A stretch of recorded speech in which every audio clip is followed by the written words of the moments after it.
नमस्कार, माझं नाव सिद्धी आणि कुक विथ सिद्धीमध्ये तुमचं स्वागत आहे. आज मी बनवणार आहे झणझणीत असा प्रॉन्स मसाला. चला तर मग लगेच रेसिपीला सुरुवात करूया. इथे मी 200 ग्राम प्रॉन्स स्वच्छ धुवून घेतले आहेत. आता यात चवीनुसार मीठ, थोडासा कोकम आगळ आणि आलं लसूण पेस्ट टाकून हे मस्तपैकी मिक्स करून 15 मिनिटांसाठी मॅरिनेट करायला ठेवूया. मग गॅसवर एक कढई ठेवून त्यात 3 मोठे चमचे तेल टाकूया. मग त्यात टाकूया क्रश आलं लसूण, 1 हिरवी मिरची आणि 1 वाटी बारीक चिरलेला कांदा.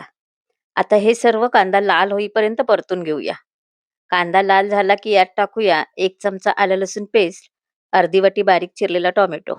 आता हे आपल्याला कमीत कमी 5 ते 7 मिनिटांसाठी टोमॅटो मऊ होईपर्यंत परतून घ्यायचा आहे. आता आपला कांदा आणि टोमॅटो मस्तपैकी मऊ झालेला आहे. तर त्यात हे सर्व बेसिक मसाले टाकून हे सर्व तेल सुटेपर्यंत परतून घेऊया. मग यात मसाले जळू नयेत म्हणून थोडंसं गरम पाणी टाकून त्याची कन्सिस्टन्सी सुद्धा ॲडजस्ट करून घेऊया. आता यात हे मॅरिनेट केलेले प्रॉन्स टाकूया.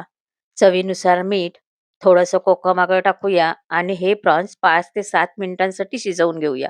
तुम्ही इथे पाहू शकता आपले प्रॉन्स छान शिजलेले आहेत. तर त्यांना आता कोथिंबिरीने गार्निश करूया आणि मग त्यावर 1 चमचा तूपसुद्धा टाकून घेऊया. तर हे बघा अशा प्रकारे आपला झणझणीत असा प्रॉन्स मसाला रेडी झालेला आहे.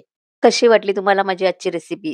जर आवडली असेल तर लाईक करा, शेअर करा, कमेंट करा आणि सबस्क्राईब करायला विसरू नका.